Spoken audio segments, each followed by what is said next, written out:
kanan ini Bapak Ibu, kalau kita bicara industri, maka kita sekarang berada di era industri 4.0 gitu ya.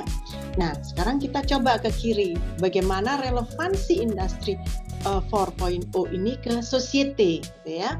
Nah, kalau kita bicara ke kiri di sini nih, ini arahnya ke kehidupan masyarakat.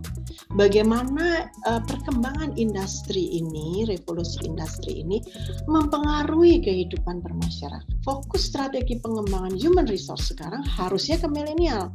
Karena apa? Perusahaan yang tidak bisa memanage milenialnya dengan baik, jadi karena dia 25%, kalau di Indonesia di dunia 70%, sekitar itulah ya. Kemudian 25% adalah manajer, dia ya business manager, maka perusahaan yang tidak bisa memanage milenialnya akan fail. Ketika kita harus sebagai HR business partner, pasti terjadi ini ya Bu ya, alih kompetensi, atau kita membutuhkan multi kompetensi. Kalau perusahaan lain di luar sana, AirAsia kemarin menyampaikan bahwa kita tahu AirAsia adalah, kita melihatnya di udara, dia adalah perusahaan aviation, penerbangan. Tapi kemarin CEO-nya menyampaikan bahwa AirAsia akan mencoba mendarat gitu ya, membuka seperti Gojek, Grab, semacam itu. Nah, ini kan kompetensi-kompetensi baru yang pengelolaannya mungkin sama-sama sarana transportasi, tetapi pengelolaannya berbeda. Kemudian Giant gitu ya, Giant juga membuka dia menjadi Guardian dan menjadi IKEA dan lain-lain. Itu kan contoh-contoh real yang memang switching kompetensi harus dilakukan sedemikian rupa sehingga perusahaan bisa memanage proses. Maksudnya apa? Memanage proses itu kan HR juga berhubungan dengan tools dan juga sistem-sistem yang ada di sini.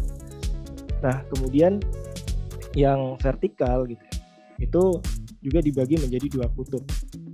Ada yang fokusnya pada strategi dan ada yang fokusnya lebih kepada operasional. Maksudnya kalau fokus terhadap strategik, maka ini fokus jangka panjang, future. Dan kemudian kalau fokus operasional, daily activities. Nah, dari pembagian kutub itu, terus kemudian terbagi menjadi 4 kuadran menurut si Ulrich. Jadi peran dari HR itu ada 4. Pelatihan kita ini kan judulnya HR Business Partner. Berarti bisa dikatakan untuk menjadi HR sebagai mitra bisnis atau business partner itu harus mempunyai 4 peran itu ya, strategik strategi HR, firm infrastruktur, transformation and change, sama employee contribution. Nah, itu tuh ada prosentasenya nggak sih Pak? Apakah kita tuh harus menjalankan keempat peran itu? Atau mungkin ada prosentasenya nggak? Misalnya strategic partner itu berapa persen? Kayak gitu pertanyaan. Kita sering dengar gitu ya bahwa untuk menjadi HR strategic partner atau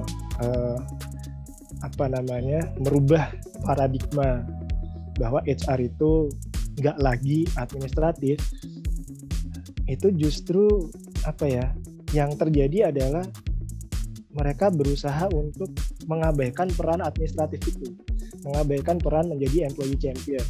Padahal sebenarnya peran HR itu tidak hanya strategic partner, tidak hanya administrative expert, tidak hanya employee champion, dan tidak hanya change agent, tapi semuanya, 4-4-nya. Jadi Bapak Ibu memegang multiple roles, ada banyak peran.